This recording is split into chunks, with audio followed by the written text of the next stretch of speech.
একজন নারীর কাছে সন্তানের প্রসবের যন্ত্রণার চাইতে স্বামীর কথার যন্ত্রণা অনেক বেশি। তাই তো নারী সন্তান প্রসবের সময় বাঁচার জন্য কাঁদে, আর স্বামীর কথার যন্ত্রণা সহ্য করতে না পেরে মরার জন্য কাঁদে।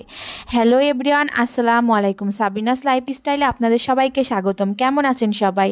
আমি আপনাদের সাবিনা আপু, আল্লাহর রহমতে অনেক ভালো আছি। আজকে আবারও একটা রেসিপির ভিডিও নিয়ে আপনাদের সাথে চলে আসলাম। আমি সাবিনা।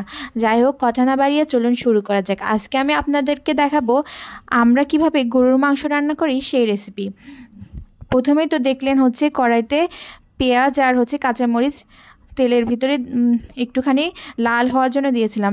একটু লাল হলেই তারপরে হলুদ আর লবণ দিয়ে দিতে হবে পরিমাণ মতো। তারপরে পানি দিয়ে দিবেন, না হলে পেঁয়াজ আর কাঁচামরিচটা পুড়ে যাবে, আর পুড়ে গেলে তো পুরো গন্ধ লাগবে, খেতেও ভালো লাগবে না। তারপর সব গুঁড়া মশলাগুলো দিয়ে দিবেন, যেমন ধনিয়া গুঁড়া, মরিচের গুঁড়া সব পরিমাণ মতো দিয়ে দিবেন। আপনার যতটুকু মাংস সেই অনুযায়ী সব গুঁড়া মশলাগুলো দিয়ে দিবেন।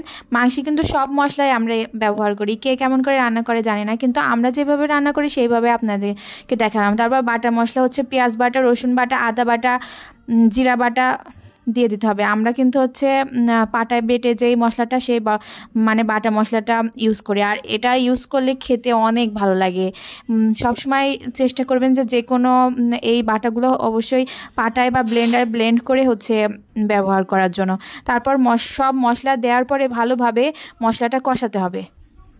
মশলাটা ভালোভাবে কষানোর এক পর্যায়ে তেজপাতা, গরম মশলা পাটা একটুখানি ছেঁচে দিবেন। তাহলে গরম মশলা, ফল আর এলাচ, দারচিনির বাসনাটা ভালো আসে, আর মাংসর একটা আলাদা একটা ঘ্রাণ হয়। তারপর যখন দেখবেন মশলার উপর দিয়ে তেল উঠে আসছে, তখন মাংসটা দিয়ে দিবেন।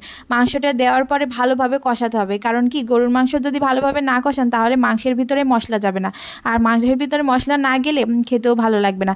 যখন দেখবেন যে মাংসটা অল্প সেদ্ধ মতো হয়ে গেছে, তখন সেই পর্যায়ে আলুটা দিয়ে দিবেন। আলু কিন্তু আগে দিবেন না, মাংসটা 80% সেদ্ধ হওয়ার পরেই আলু দিবেন। আলু দেওয়ার পরে ভালোভাবে কষাবেন, কষানোর পরে একটু পানি দিবেন, পানি দেওয়ার পরে আবারও কষাবেন। আর একটা জিনিস, কষানোর উপরেই কিন্তু যে কোনো জিনিসের রান্নার টেস্টটা নির্ভর করে, তাই ভালোভাবে কষানোর চেষ্টা করবেন। আমি তো যে কোনো জিনিস আপনি দেখেন, আপনাদের সাথে যেগুলোই আমি শেয়ার করি সেগুলো দেখেন যে আমি কিন্তু যে কোনো জিনিস ভালোভাবে কষিয়ে তারপরে রান্না করি।